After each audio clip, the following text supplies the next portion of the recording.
Halo guys, balik lagi sama gue di channel Brahmatin dan salam profit. Oke guys, jadi pada kesempatan kali ini gue bakal ngebagiin informasi dan pandangan gue mengenai BNB ya.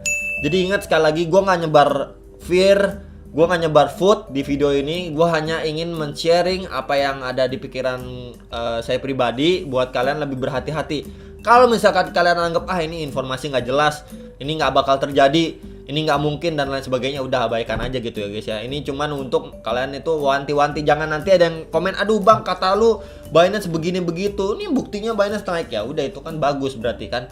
Dan sama satu lagi ya, saya nggak pernah suruh kalian untuk CL atau cut loss dari video saya gitu ya. Memang selalu saya bilang hati-hati Bitcoin mau koreksi. Ya akhirnya koreksi karena memang dari technical analisisnya itu mengarah ke koreksi. Akhirnya kalian bingung sendiri kan, aduh kemarin di video saya komen kalau misalkan Bitcoin nggak mungkin koreksi, ternyata koreksi gitu ya. Jadi memang nggak ada hal yang nggak mungkin ya. Saya kasih informasi itu buat kalian bisa berjaga-jaga, berhati-hati. Mungkin yang udah profit bisa take profit lalu serok bawah. Yang udah nyangkut saya nggak pernah nyaranin untuk cut loss ya. Bisa aja di hold gitu ya teman-teman ya. Sekali lagi ya. Jadi nanti pasti ada aja gitu yang komen, ini abang nih nyebar food dan lain sebagainya bikin orang takut. Bukan bikin orang takut, tapi biar orang lebih berhati-hati. Ingat teman-teman ya, bukan nyuruh cut loss gitu ya. Jadi banyak banget yang kemarin komen, gue baru main nih udah disebar food sama si bro Brian jadi takut gue cut loss harganya naik.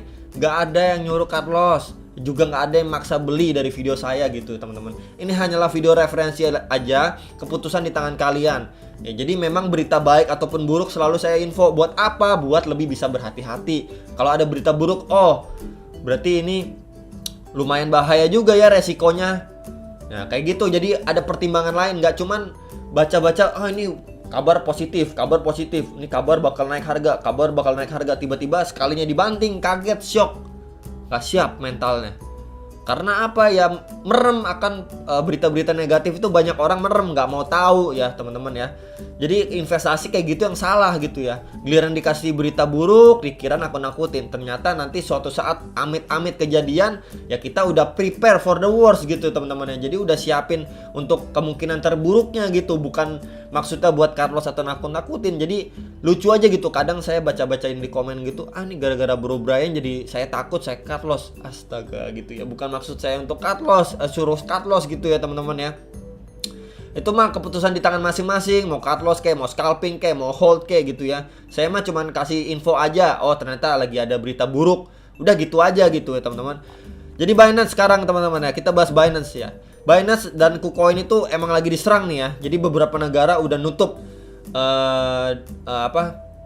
dari transaksinya si Binance. Jadi orang kalau misalkan mau cairin gitu ya teman-teman ya, ke banknya langsung itu malah nggak bisa. Malah nanti potensinya itu akun banknya itu ditutup juga sama pemerintah gitu teman-teman ya. Berarti kan arahnya sudah tahu kalau misalkan memang orang-orang luar sana itu ya, pemerintah luar itu nutup aksesnya. Kenapa? Karena memang dari transaksi-transaksi kayak dari Binance dan lain sebagainya itu orang nggak bisa kena lacak untuk pajak dan lain sebagainya gitulah. Jadi sudah mulai dibatasi gitu ya teman-teman ya.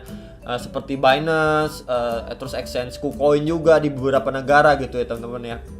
Tapi mereka kan pintar juga lah, nggak mungkin kayak gitu mentah-mentah ditransfer ke banknya, pasti mereka pakai third party ya. Contohnya kayak mungkin ada PayPal atau lain sebagainya gitu ya. Jadi yang udah kerjasama dengan Binance dan lain sebagainya, yang udah bisa transaksi Bitcoin ya pasti ditransfer dulu ke third party baru dicairin ke bank gitu ya teman-teman ya. Nah ini juga kita tahu berarti apa nih langkah sebaiknya ya buat kalian-kalian ini yang memang banyak bermain di Binance ya, di exchange Binance. Saya pribadi ada beli koin BNB ada, terus deposit BNB saya stakingin di Binance ada juga gitu ya, di exchange-nya teman-teman ya. Nah ini ya, ada juga saya gitu ya. Jadi bukannya saya nyebar fear terus saya pribadi udah kabur atau bagaimana ya, enggak. Saya cuma kasih tahu aja gitu teman-teman ya. Saya juga masih ada staking di Binance.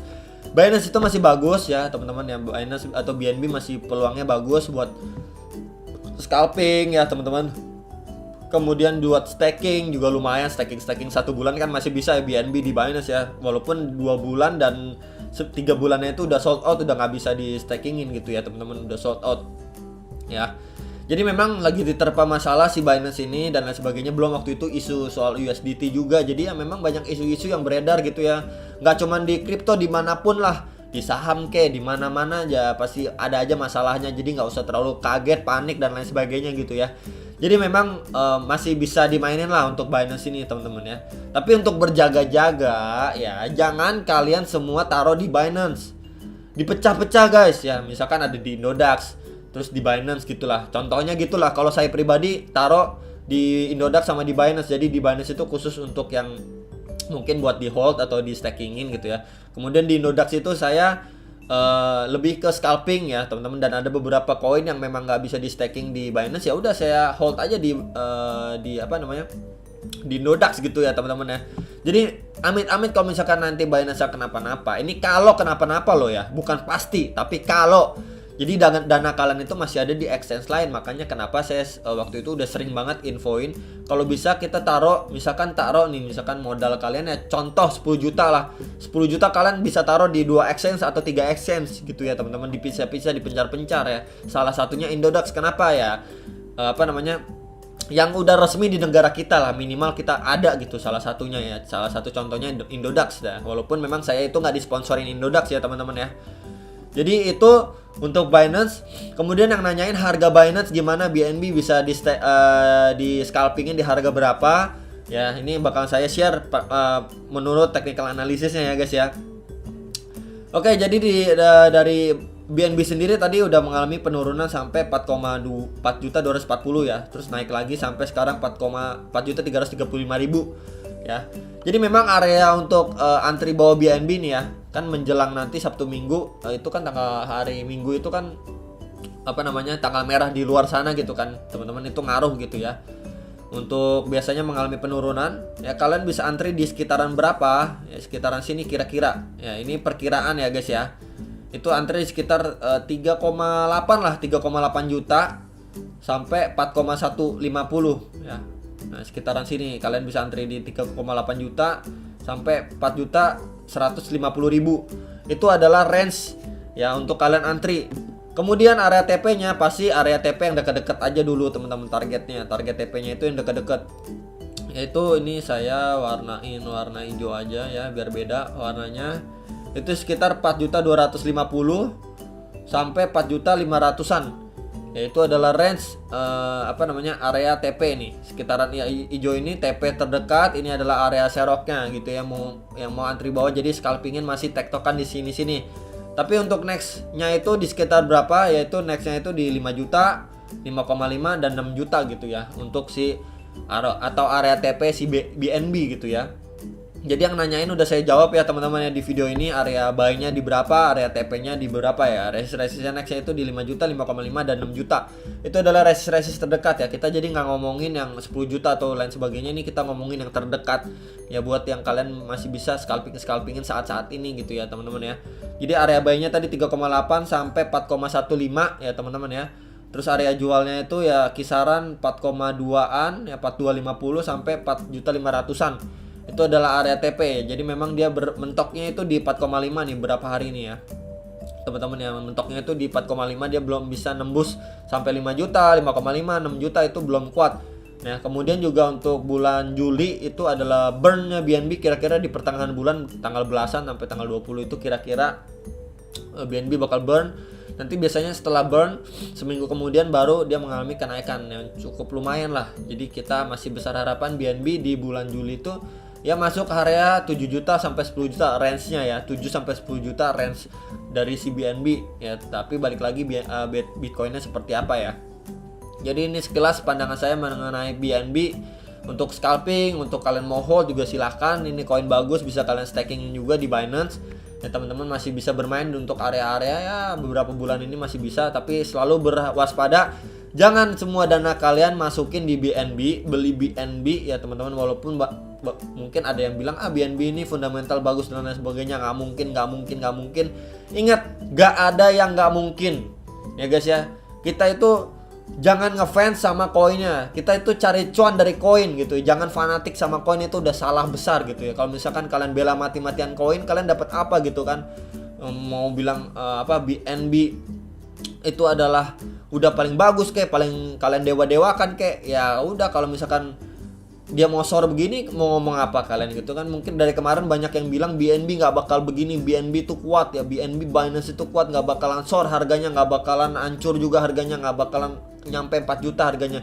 Buktinya aja sampai 3,8 3,2 juta harga BNB gitu kan.